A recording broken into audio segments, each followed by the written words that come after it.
Hello बच्चों।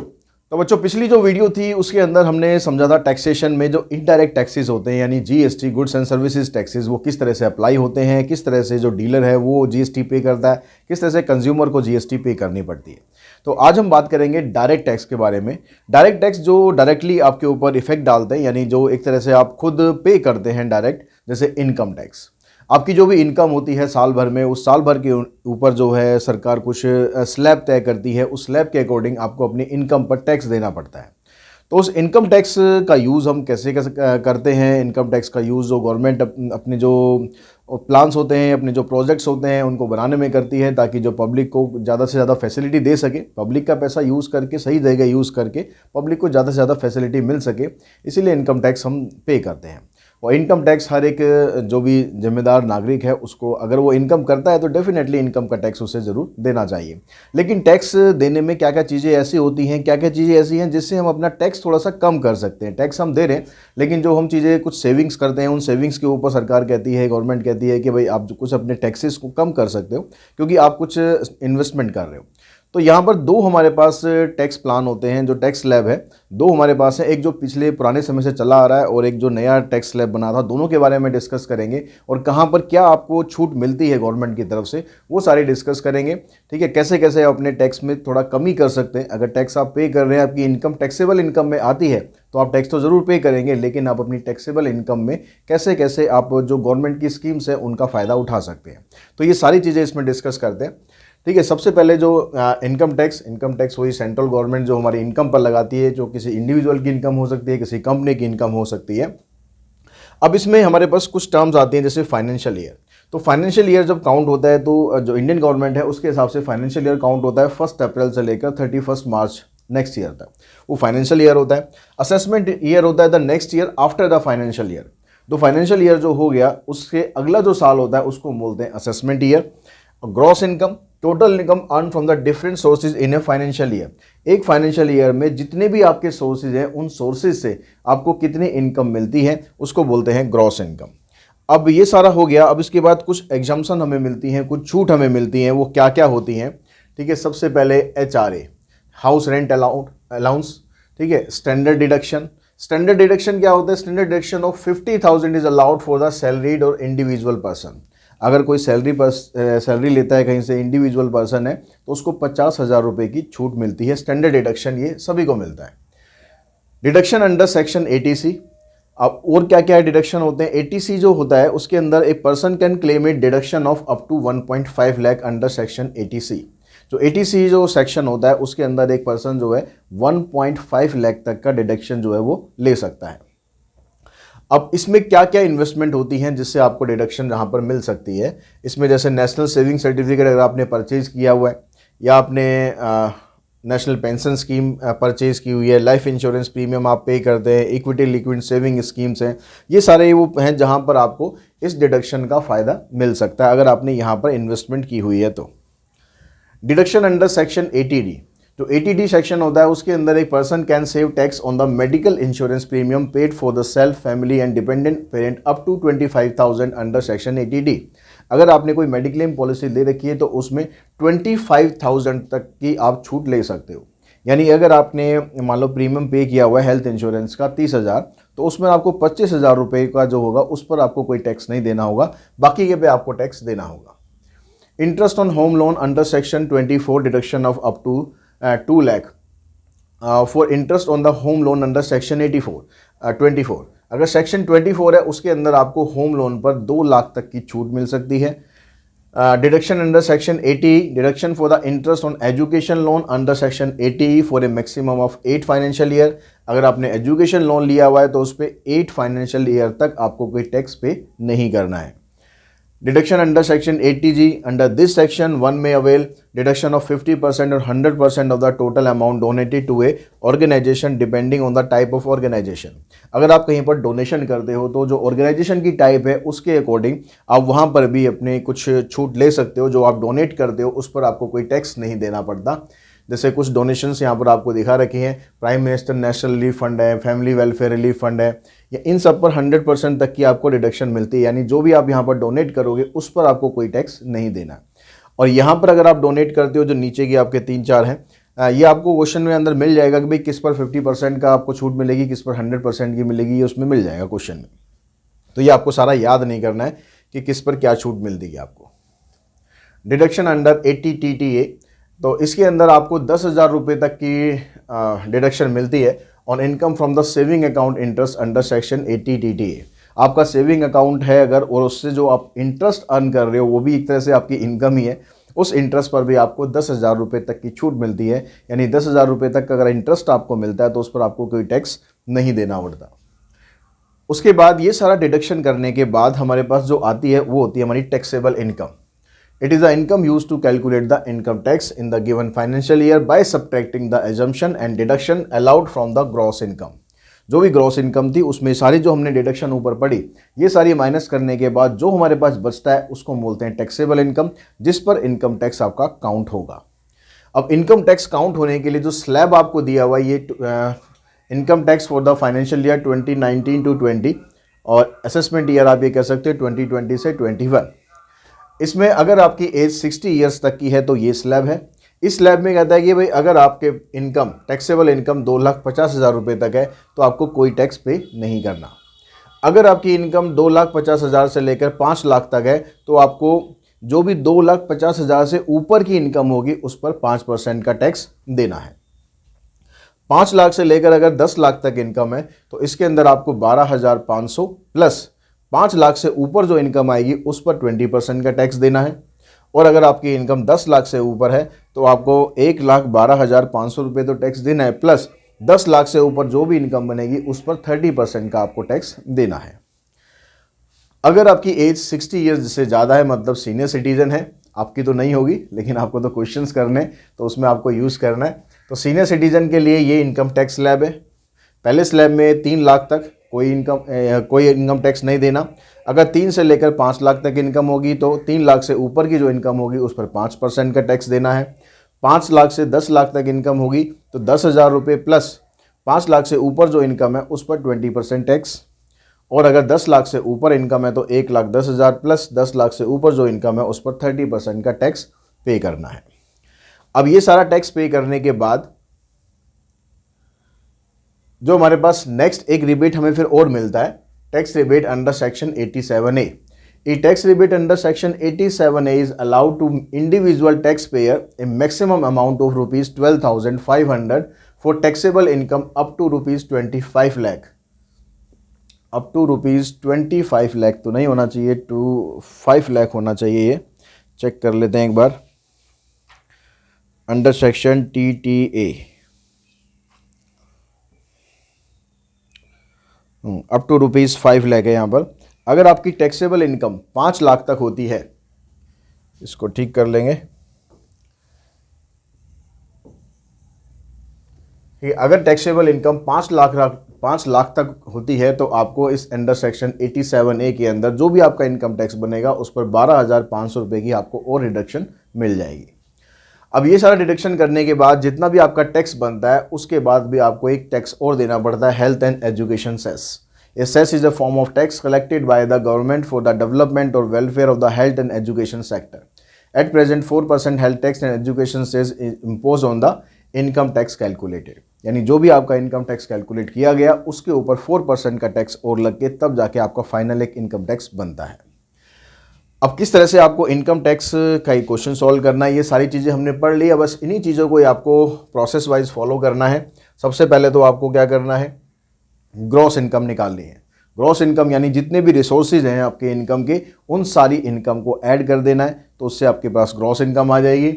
उसके बाद सब्ट्रैक्ट द एजम्पशन HRA, अगर HRA के लिए एलिजिबल है तो वो सब्ट्रैक्ट करना है। And standard deduction from the gross income, और ग्रॉस इनकम में से स्टैंडर्ड डिडक्शन जो 50,000 रुपये का होता है वो आपको माइनस कर देना है। उसके बाद जो भी हमारे डिडक्शंस होते हैं अलग अलग, ATC, ATD, ATE, ATG, इसके अंदर जितने भी डिडक्शन हो सकते हैं पॉसिबल, वो सारे के सारे आपको माइनस करने हैं। माइनस करने के बाद आपको मिलेगी टैक्सेबल इनकम। उस टैक्सेबल इनकम पर जो उसका स्लैब होगा उस स्लैब के अकॉर्डिंग आप इनकम टैक्स कैलकुलेट करेंगे। और इनकम टैक्स कैलकुलेट करने के बाद अगर 87A के हिसाब से उसको कुछ और इनकम टैक्स के अंदर रिलीफ मिल सकता है, तो 87A है यहाँ पर। 87A के अंदर अगर उसको कुछ और रिलीफ मिल सकता है तो यहाँ पर उसको वो रिलीफ मिलेगा 12,500 का, और वो करने के बाद फिर आपको यहाँ पर 4% का इनकम टैक्स और उसमें ऐड कर देना है, तब जाके फाइनली जो हमारे पास बनेगा वो बनेगा उसका इनकम टैक्स। तो ये तो था पुराने वाला स्लैब जो हमारा पहले से चलता आ रहा है। अभी लोगों के पास ऑप्शन है कि वो पुराने स्लैब से पे कर सकते हैं या फिर नए स्लैब से पे कर सकते हैं। नए स्लैब के अंदर क्या है, इस स्लैब के अंदर जो भी डिडक्शंस होती हैं, जो भी डिडक्शन है, HRA, standard deduction, under section 80C, ATD, ये सारे में से कोई भी डिडक्शन एप्लीकेबल नहीं होती। ठीक है, डायरेक्टली बस आपको ये स्लैब दे रखा है, स्लैब को आपको फॉलो करना है, उस स्लैब को फॉलो करके आपका इनकम टैक्स बनेगा। जैसे अगर आप 2.5 लाख तक कमाते हैं तो आपको कोई टैक्स नहीं देना पड़ेगा। अगर 2.5 लाख से 5 लाख तक कमाते हैं तो आपको 2.5 लाख से ऊपर की जो इनकम है उस पर 5% का टैक्स होगा, और 5 से 7 लाख है तो आपको 12,500 का टैक्स देना है, प्लस 5 लाख से ऊपर जो इनकम है उस पर 10% का टैक्स देना है। तो इस तरह से आगे पूरा स्लैब आप पढ़ सकते हैं। इस पूरे स्लैब के अकॉर्डिंग आपको इनकम टैक्स पे करना है। अगर हम अपने हिसाब से देखें तो ये जो इनकम टैक्स स्लैब है इसके अकॉर्डिंग कैलकुलेट करना आसान है, क्योंकि कोई डिडक्शन तो हमें करनी नहीं है, सीधा सीधा बस कैलकुलेट करना है कितनी इनकम है, उसके हिसाब से जो भी उसका इनकम टैक्स बनता है वो निकाल देंगे। लेकिन अगर एक पर्सन के हिसाब से देखा जाए तो कई बार जो पुराना वाला इनकम टैक्स का स्लैब है उससे आपको टैक्स कम देना पड़ता है, तो बहुत से लोग अभी पुराने वाले टैक्स स्लैब को ही फॉलो कर रहे हैं। अब जो क्वेश्चन है, हमें क्वेश्चन में वो बताएगा हमें कि भाई नए वाला टैक्स स्लैब आपको फॉलो करना है या नहीं करना है। तो यहाँ पर आपको कहता है कि फर्स्ट क्वेश्चन में, in the financial year 2019 to 20 mister Aman age 35 year, यानी सीनियर सिटीजन वाला तो आपको नहीं लगाना। Gross income was ₹6,98,000 exclusive of HRA, यानी जो ग्रॉस इनकम है वो 6,98,000 है। ठीक है, ग्रॉस इनकम 6,98,000। ही डिपॉजिट ₹6,000 पर मंथ इन NPS, यहाँ पर वो इतना जमा करता है। 2,24,900 yearly as LIC premium. He purchase NSC worth ₹40,000। He donated ₹15,000 in chief minister relief fund. ठीक है, calculate the income tax paid by the mister Aman at the end of the financial year. तो ग्रॉस इनकम में आपको कुछ और add करना नहीं है, बस क्योंकि यहाँ पर कोई इंटरेस्ट विंटरेस्ट से और कहीं से अर्निंग नहीं हो रही है, उसके बाद एक ही अर्निंग है यहाँ पर, टोटल मिलाकर जो दे रखी है आपको 6,98,000। अब उसके बाद क्या करना है, सबसे पहला काम क्या करना है, हमें इसमें स्टैंडर्ड डिडक्शन करना है। तो स्टैंडर्ड डिडक्शन कितना होता है, 50,000 का स्टैंडर्ड डिडक्शन हो गया, तो ये बना आपके पास 6,48,000। अब इसमें से जो जो डिडक्शन हो सकते हैं, जो उसने इन्वेस्टमेंट करी है उसके हिसाब से हम यहाँ डिडक्शन करते हुए चलते हैं। तो deduction under 80C, deduction under 80C। अब उसके अंदर उसने क्या क्या करा है, NPS में 6,000 रुपये पर मंथ वो पे करता है, तो पर मंथ यानी 12 से मल्टीप्लाई कर देंगे 6,000 को, 72,000 रुपये हो गया। उसके बाद LIC प्रीमियम, ये कितना है, ये है 24,900। NSC के अंदर 40,000 रुपये,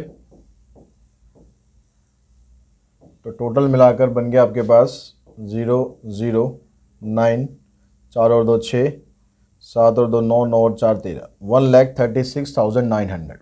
जो सेक्शन 80C है उसके अंदर आप मैक्सिमम 1.5 लाख तक की छूट ले सकते हो, तो ये इससे कम है अभी लिमिट, यानी ये पूरी की पूरी हमारी टैक्सेबल इनकम में से, जो टोटल इनकम में से ये माइनस हो जाएगा। तो जो बैलेंस हमारे पास अब क्या बचा, बैलेंस बचा हमारे पास 6,48,000 था, उसमें से 1,36,900 का हमें डिडक्शन मिल गया, तो हमारे पास बचा ये 0 0 10 - 9 1, 7 - 6 1, 4 - 3 1 एंड 6 - 1 5। तो 5,11,100 रुपीज़ ये हमारे पास अभी टोटल इतना बचा। अब इसमें से कहता है कि जो डोनेशन है 15,000 रुपये की डोनेशन दी गई, तो डोनेशन जो आती है वो 80G के अंदर आती है, कितनी है, 15,000। अब जो यहाँ पर डोनेशन दी गई है वो है चीफ मिनिस्टर रिलीफ फंड के अंदर। तो चीफ मिनिस्टर रिलीफ फंड के अंदर जो 100% डिडक्शन होता है, यानी जितना भी आप डोनेशन कर रहे हो आपको टैक्स नहीं देना पड़ता। तो इसको और माइनस करेंगे और माइनस करने के बाद आपके पास बनेगा टैक्सेबल इनकम।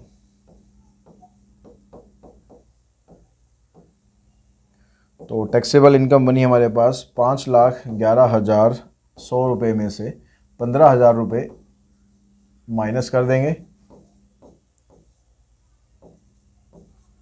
तो 4,96,100 रुपीज़ ये बन गया हमारे पास टैक्सेबल इनकम। अब टैक्सेबल इनकम में कह रहा था कि जो 2.5 लाख तक है तो कोई टैक्स नहीं लगेगा, लेकिन अगर 2.5 लाख से 5 लाख तक के बीच में है तो टैक्सेबल इनकम जितनी भी आपकी आएगी उसमें 5% का आपका टैक्स बनेगा।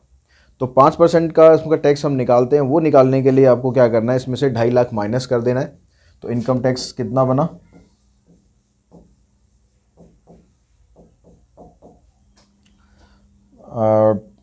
इसमें से 2.5 लाख आप माइनस करोगे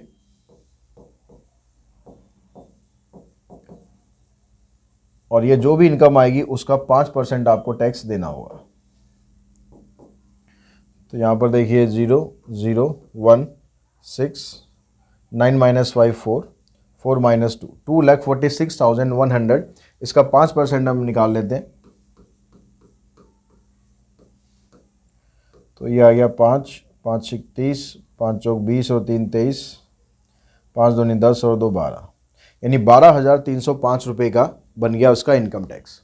अब लेकिन ये इनकम टैक्स करने के बाद भी हमने देखा कि जो टैक्सेबल इनकम है वो 5 लाख से कम है।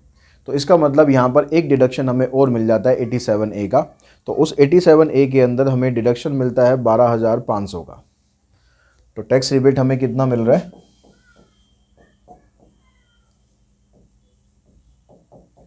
12,500 का टैक्स रिबेट मिल रहा है। यानी इनकम टैक्स हमारा कितना बना अब,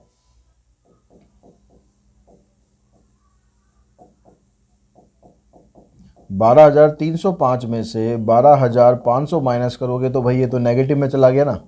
अब नेगेटिव में चले जाने का मतलब ये नहीं कि गवर्नमेंट आपको कुछ देगी, नेगेटिव में चला गया इसका मतलब आपको कोई भी टैक्स पे नहीं करना है। तो आंसर आ जाएगा नील। तो कोई भी टैक्स आपको इसमें पे नहीं करना पड़ेगा। उसके बाद जो नेक्स्ट क्वेश्चन है हमारे पास, क्वेश्चन नंबर 2। क्वेश्चन नंबर 2 के अंदर आपको दिया हुआ है, in financial year 2029-20 Mrs Sunita age 62 years. अब यहाँ पर एज 62 ईयर्स है तो यहाँ पर आपको सीनियर सिटीजन वाला जो स्लैब है वो यूज़ करना है। Annual income was ₹7,50,000 exclusive of HRA। She deposit ₹7,500 per month in GPF and ₹23,400 per half year in LIC. She purchased NSC worth ₹25,000 and donated ₹20,000 in a charitable trust on which 50% deduction is allowed under section 80G. Calculate the income tax Mrs. Sunita paid at the end of the financial year. तो अब यहाँ पर आपको क्योंकि senior citizen का slab use करना है तो पहले आप एनुअल इनकम इसकी निकाल लो। ठीक है, ग्रॉस इनकम कितनी है तो आपको यहीं पर सिर्फ ये दे रखी है ग्रॉस इनकम, और कोई इनकम नहीं दे रखी है। तो ग्रॉस इनकम आ गई आपकी 7,58,000। ठीक है, इसमें से स्टैंडर्ड डिडक्शन कर दें। स्टैंडर्ड डिडक्शन 50,000 का हो गया तो बैलेंस आपके पास कितना बचा, 7,58,000 में से 50,000 आप माइनस कर दोगे तो 7,08,000। ठीक है, ये आपके पास अभी बैलेंस बचा। अब जो अंडर 80C उसके अंदर कौन कौन से रिबेट हैं। ठीक है, अंडर 80C तो उसने कहा कि भाई शी डिपॉजिट ₹7,000 पर मंथ इन GPF। तो GPF के अंदर 7,500 पर मंथ के हिसाब से मल्टीप्लाई करते हैं।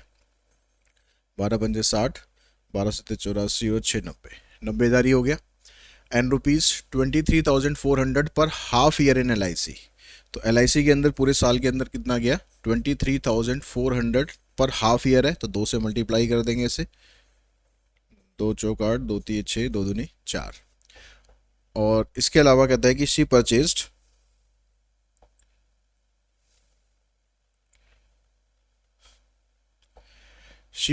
NSC worth ₹25,000। ये आपका NSC का डाटा आ गया 25,000। ठीक है, ये अंडर 80C के अंदर आएगा। इसको देखो टोटल करके कितना बनता है। 6 5 11, 9 और 4 13, 13 और 2 15 और 1 16, 1,61,800। लेकिन ये वैल्यू आपकी 1,50,000 से ज़्यादा आ रही है। ठीक है, 1,50,000 से ज़्यादा आ रही है। अब इस 80C के अंदर आप मैक्सिमम रिबेट जो ले सकते हो वो 1,50,000 का है, तो ये इसको माइनस करना पड़ेगा आपको बैलेंस निकालने के लिए। 7,08,000 में से माइनस कर दो 1,50,000, तो ये रह जाएगा 5,58,000। ठीक है, अब उसके बाद कहता है कि अंडर सेक्शन 80G के अंदर वो डोनेशन करती है 20,000 की, जिसमें उसको 50% का डिडक्शन मिलता है। तो अंडर 80G, तो 80G के अंदर डिडक्शन हुआ 20,000 का 50% निकाल लेंगे तो 10,000 आ जाएगा। तो 10,000 इसमें से आप और माइनस कर दो, तो बैलेंस अब जो आपके पास टैक्सेबल इनकम आ जाएगी, और तो यहाँ पर कुछ है नहीं डिडक्शन, तो 5,58,000 में से 10,000 माइनस कर देंगे तो 5,48,000। ठीक है, ये आपका अंडर सेक्शन 80G करने के बाद ये आ गया। अब उसके बाद आप यहाँ पर अब स्लैब देखेंगे। स्लैब यहाँ पर देखना है आपको सीनियर सिटीजन का। जो टैक्सेबल इनकम आ रही है आपकी 5,48,000 आ रही है, यानी 5 लाख से ऊपर का जो स्लैब है वो देखना है। तो इनकम टैक्स कितना बनेगा उसके हिसाब से। अब उस स्लैब में अगर आप देखोगे तो एक तो 10,000 रुपीज़ पे करने, उसके अलावा जो 5 लाख से ऊपर की इनकम है उस पर 20% पे करना है। तो 5 लाख से ऊपर की इनकम है 48,000, तो 48,000 का 20% आपको पे करना है। ये कैंसिल हो जाएगा, तो 10,000 ये प्लस 48 दूनी 96, यानी 19,600 का यहाँ पर ये आपने टैक्स पे करना है। अब इसमें हम देखेंगे अंडर 87A के अंदर कि कोई डिडक्शन मिलता है नहीं मिलता। तो उसमें हमने देखा कि जो इसकी इनकम है, टैक्सेबल इनकम है, वो 5 लाख से ज़्यादा है, तो there is no deduction, there is no deduction under 87A। उसमें डिडक्शन आपको तभी मिलता है जब टैक्सेबल इनकम 5 लाख से कम होती है। अब हेल्थ एंड एजुकेशन सेस लगाओ। हेल्थ एंड एजुकेशन सेस वो 4% रहेगा, तो 19,600 का 4% निकाल लो। 4 से 24, 4 निम 36 और 2 38, 4 और 3 7, इसको टोटल ऐड कर दो तो नेट इनकम टैक्स हमारा मिल जाएगा 19,600 में 784 ऐड कर देते, तो 4 8 7 6 13 0, तो 20,384, 20,384 रुपीज़ ये टोटल इसका इनकम टैक्स बनेगा। क्वेश्चन नंबर 3 के अंदर कहता है financial year 2019 to 20 annual income of mister Bhasin, इनकी एज दे रखी है 48 ईयर्स, यानी इनकम टैक्स जो है वो सीनियर सिटीजन वाला नहीं लेना हमें। तो उनकी इनकम है 9,50,000। He deposit rupees 9,200 in NPS per month और 29,000 as LIC premium, 42,000 as tuition fee of his 2 children. He purchased a mediclaim policy of 18,400. He paid rupees 1,09,000 as interest and 18,000 as principal on the home loan. Calculate the income tax paid by Mr. Bhasin at the end of the financial year. तो सबसे पहले तो total जो gross income है वो भी यहाँ पर कुछ और नहीं दे रखी, सीधा 9,50,000 की दे रखी है। तो ग्रॉस इनकम हो गई 9,50,000। अब इसमें स्टैंडर्ड डिडक्शन करेंगे 50,000 का, तो जो बैलेंस है हमारे पास वो रह गया 9 लाख। अब इस पर आपको इनकम टैक्स देखना है कैसे कैसे, तो उससे पहले डिडक्शन कर लेते हैं। जो 80C है उसके अंदर कितनी डिडक्शन आ रही है। 80C के अंदर NPS आता है, उसमें 9,200 रुपये पर मंथ है। NPS 9,200 रुपये पर मंथ। 12 दूनी 24, 12 ने में 108 और 2 110। उसके अलावा फिर 29,000 as LIC premium, 29,000। He paid rupees 42,000 as the tuition fees. जो 42,000 एज ए ट्यूशन फीस आ रही है वो भी सेक्शन 80C के अंदर आती है।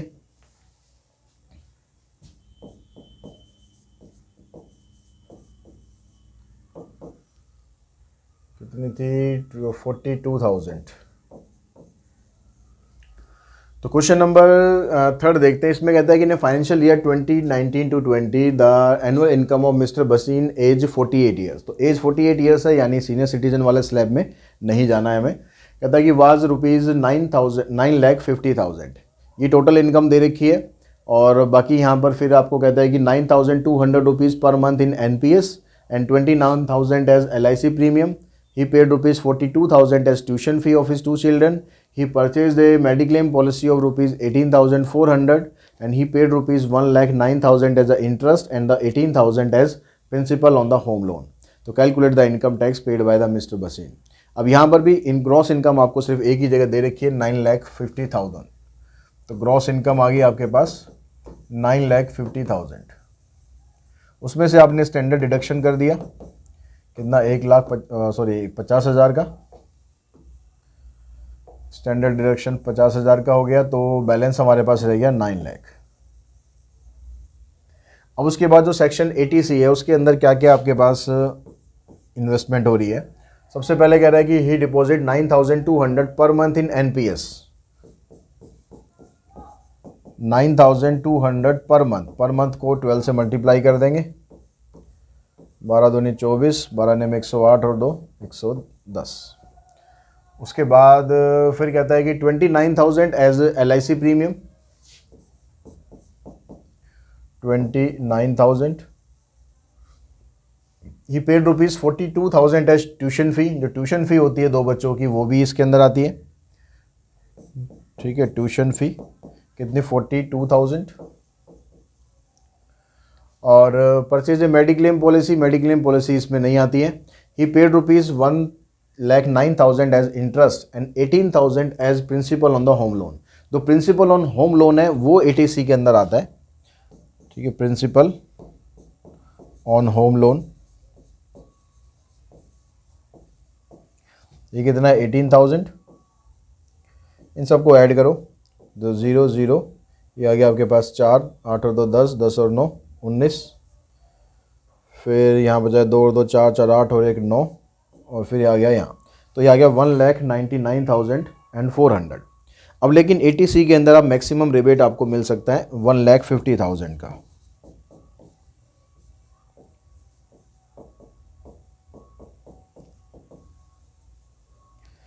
यानी आपको जो पास जो बैलेंस बच गया उसके लिए 9 लाख में से आपको 1,50,000 माइनस करना है। यानी ये पूरा माइनस नहीं कर सकते आप, तो आपके पास बचा 7,50,000। अब उसके बाद जो सेक्शन आता है आपके पास मेडिक्लेम पॉलिसी के लिए, आता है सेक्शन 80D। ठीक है, सेक्शन 80D मेडिक्लेम पॉलिसी।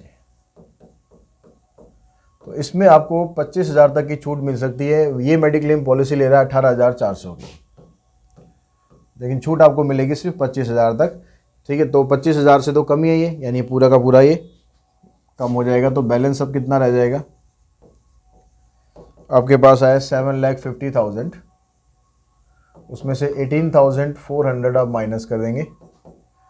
तो ये रही आपके पास कितना 0 0 10 - 4 6 9 - 8 1 4 - 1 3 7,31,600।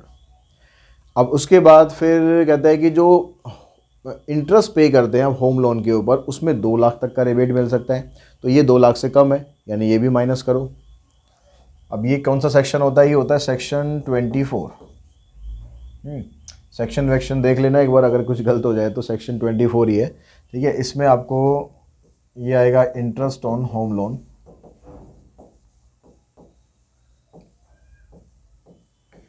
ये 1,09,000। तो इसमें मैक्सिमम 2 लाख तक का रिबेट है, यानी ये माइनस करो। अब इसके बाद आपके पास जो ये जो बैलेंस आएगा ना, और तो कुछ माइनस अब करना नहीं है। तो अब जो बैलेंस आएगा वो बनेगी हमारी टैक्सेबल इनकम।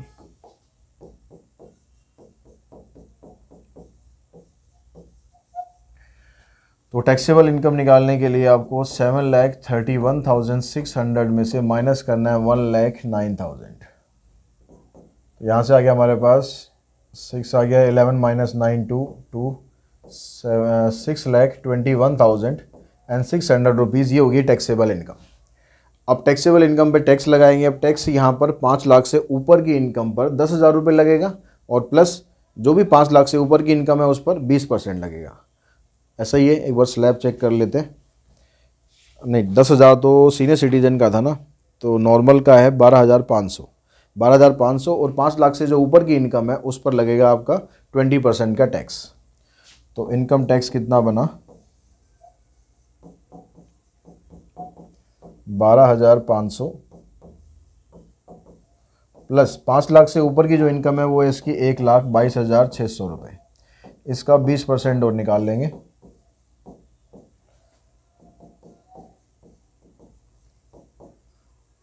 दो छिक 12, 2 दूनी 4 5, 2 दूनी 4 2। तो इन दोनों का टोटल करा हमने, तो टोटल करके आ गया हमारे पास 0 2 5 5 10 4 2 6 और 1 7 2 और 1 3। तो 37,020 रुपीज़ ये बना इसका इनकम टैक्स। अब जो सेक्शन 87A है उस पर इसे कोई रिबेट नहीं मिलेगा, क्यों? क्योंकि टैक्सेबल इनकम 5 लाख से ज़्यादा है। तो यानी अब आ गया हेल्थ एंड एजुकेशन सेस, तो वो हमारे पास कितना 4% होता है टैक्सेबल इनकम टैक्स का। इसका 4% निकालेंगे तो ये आ जाएगा 4 दूनी 8 0 4 7 28 4 3 12 और 2 14। 10 से डिवाइड करेंगे तो यहाँ आ जाएगा डेसिमल, यानी 1,480 रुपीज़ 80 पैसे। तो ये और ऐड करेंगे तो नेट इनकम टैक्स कितना बना,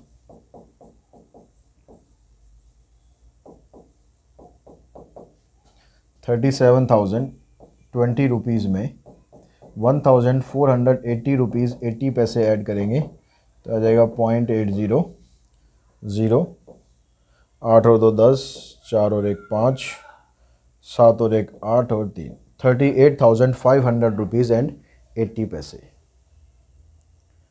38,500 रुपीज़ एंड 80 पैसे, उसको राउंड ऑफ करके आप लिख सकते हो 38,501 रुपीज़।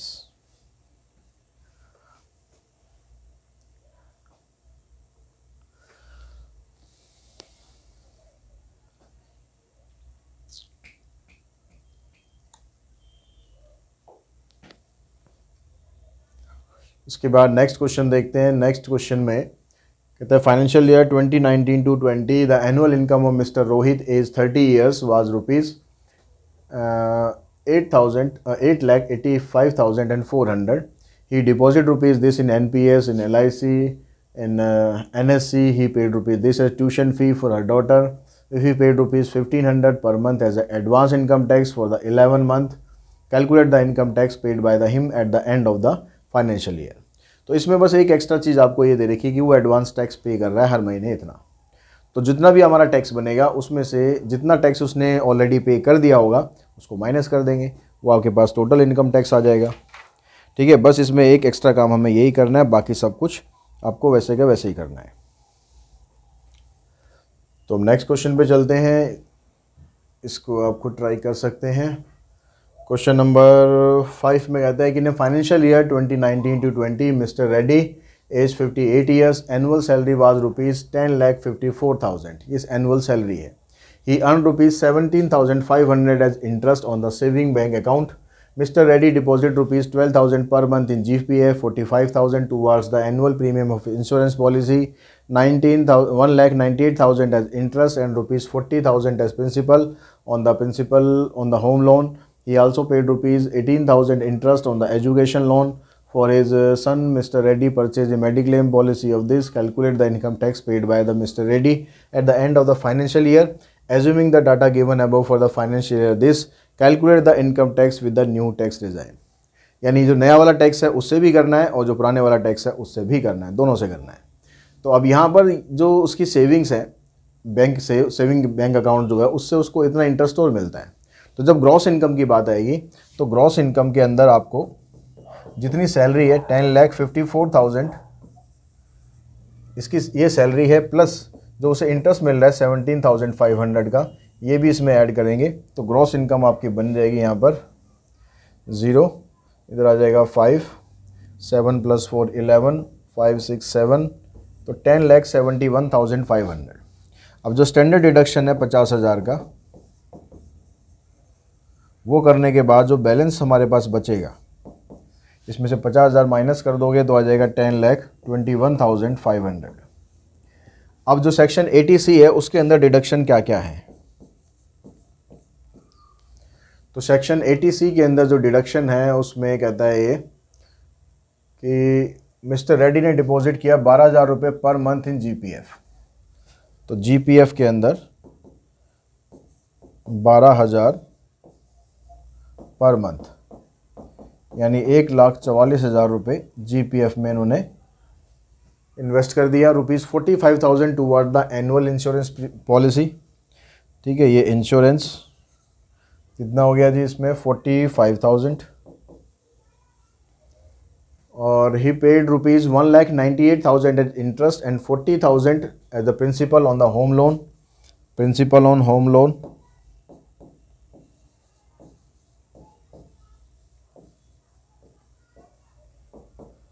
कितना है 40,000।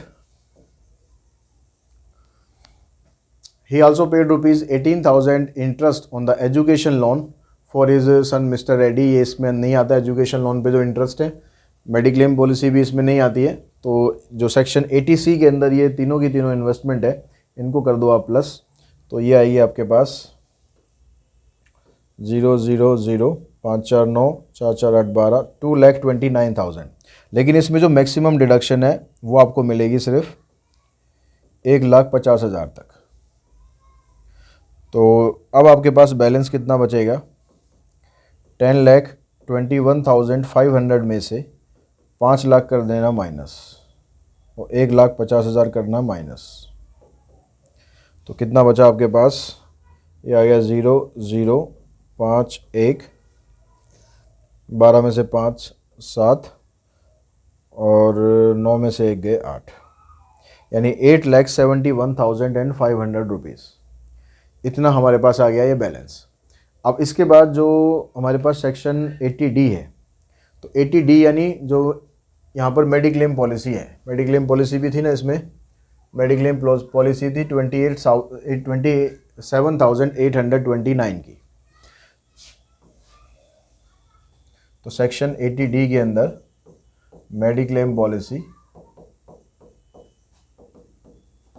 ये 27,829 तक की, इसमें जो मैक्सिमम डिडक्शन है वो कितना है 25,000 तक है। तो ये 25,000 माइनस कर दो, अब बैलेंस कितना रह जाएगा, 8,71,500 में से 25,000 माइनस करोगे तो 0 0 5, 11 - 5 6 और 6 - 2 4, यहाँ रह गया 8, तो 8,46,500। उसके अलावा फिर सेक्शन 24, सेक्शन 24 के अंदर था हमारे पास जो प्रिंसिपल था इसमें और इंटरेस्ट था होम लोन पर, वह था 1,98,000। इसकी मैक्सिमम लिमिट 2 लाख तक की है, तो ये तो पूरा पूरा माइनस हो जाएगा। सेक्शन 24 इसके अंदर था हमारे पास इंटरेस्ट ऑन होम लोन,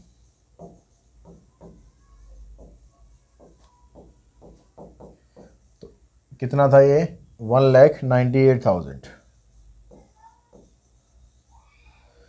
तो अब बैलेंस कितना रह गया,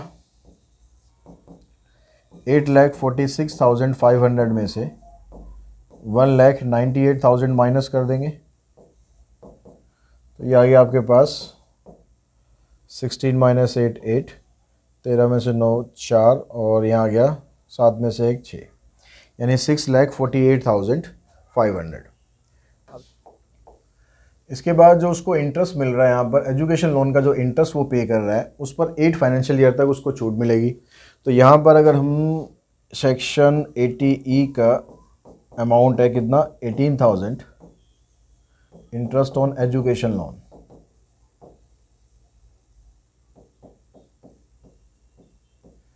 तो इस पर ये पूरा का पूरा डिडक्ट हो जाएगा। तो अब हमारे पास बैलेंस कितना रह गया 6,48,500 500 में से 18,000 माइनस करना है। तो अब ये आपके पास बच गया 00503 6,30,500 रुपीज़। अब इसके अलावा जो उसको इंटरेस्ट मिल रहा था सेविंग बैंक पे 17,500 का, तो उसमें से 10,000 तक पर कोई टैक्स नहीं लगेगा। तो वो होता है सेक्शन 80 TTA। इसके अंदर आपको 10,000 रुपये तक की छूट मिलेगी, ठीक है, इंटरेस्ट ऑन सेविंग अकाउंट। अब बैलेंस कितना रह गया? अब बैलेंस रह गया हमारे पास 6,30,500 में से 10,000 और हम माइनस कर देंगे, तो ये रह गया 6,20,500। तो अब जो आपके पास ये आया 6,20,500, ये बनेगा आपका टैक्सेबल इनकम। अब ये जो टैक्सेबल इनकम आई तो इसके ऊपर आपको लगाना है इनकम टैक्स। अब इनकम टैक्स कितना लगेगा?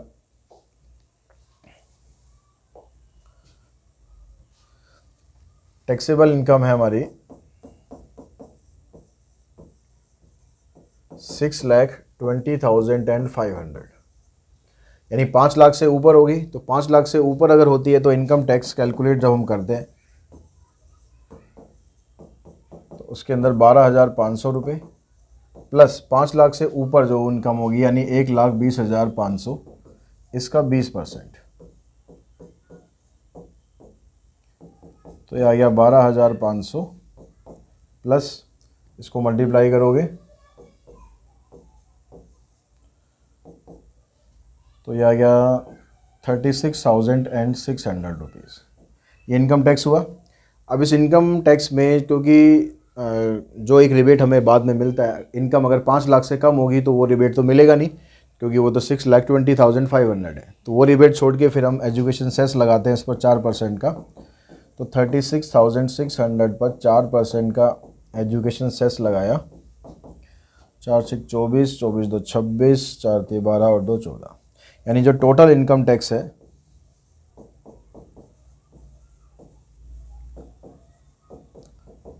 36,600 में 1,464 और ऐड कर देंगे, तो ये आ जाएगा आपके पास 6 और 4 10, 6 7 8, 38,064 रुपीज़। 35,000 आ रहे थे यार। अब फिर इसी क्वेश्चन को ही हमें जो नया वाला टैक्स है, calculate the income tax with new tax regime slab, तो नए वाले टैक्स के अकॉर्डिंग अगर हम इसमें इनकम टैक्स लगाते हैं तो कितना बनेगा? अभी हमारा इनकम टैक्स बनाया क्या? 38,064 रुपीज़, ठीक है। तो नए टैक्स के अकॉर्डिंग अगर हम पहले इसकी ग्रॉस इनकम निकाल लेते हैं। ग्रॉस इनकम है इसकी 10,54,000 प्लस 17,500, इसको हमने ऐड किया 7 4 11, 5 6 7 0, तो 10,71,500, ये इसकी टोटल ग्रॉस इनकम आ गई। अब जो नया वाला स्लैब होता है उसके अकॉर्डिंग कोई आपको डिडक्शन विडक्शन कुछ नहीं करनी, सीधा स्लैब पर जाना है। और स्लैब में आप देखोगे भाई 10 लाख से ऊपर अगर इनकम है तो उस पर कितना टैक्स लगेगा। तो 10 लाख से ऊपर अगर इनकम आती है 10 से लेकर 12 लाख तक तो 75,000 लगेगा, और 10 लाख से ऊपर की जो इनकम है उस पर 20% लगेगा। तो 75,000 इनकम टैक्स, 75,000 तो लगा ही लगा, और जो 10 लाख से ऊपर की इनकम है कितनी? 71,500, इस पर 20% का टैक्स और लगेगा। तो 75,000 प्लस 2 पंजे 10, 2 एकम 2 1 3 और 2 सत्ते 14, 0 0 3 5 4 9 7 और 1 8, तो 89,300 रुपीज़ ये टैक्स हो गया। अब इस पर जो एजुकेशन सेस है वो तो लगेगा ही लगेगा, ठीक है, वो नहीं छूटेगा। तो उस पर 4% और आप ऐड कर दो, 89,300 का 4% और निकाल लो। 4 3 12, 4 9 36 और 1 37, 4 8 32 और 3 35। तो जो टोटल इनकम टैक्स है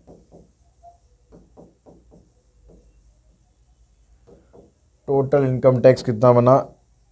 89,300 के अंदर 3,572 और ऐड कर दो, तो 92,872 रुपीज़। तो नए स्लैब के अकॉर्डिंग इतना टैक्स देना पड़ेगा, और जो पुराने वाला स्लैब है उसके अकॉर्डिंग इतना टैक्स देना पड़ेगा। बहुत ज़्यादा फ़र्क आ रहा है। तो अब ये डिपेंड करता है कि आप कौन सा स्लैब चूज़ करते हो। इसी क्वेश्चन के साथ ही जो एक्सरसाइज है हमारी वो ये फिनिश हो जाती है। आई होप इसकी हेल्प से अब आपको इनकम टैक्स कैलकुलेट करना आ गया होगा, कैसे आप इनकम टैक्स कैलकुलेट कर सकते हो। आज की इस वीडियो में इतना ही। Thanks all of you.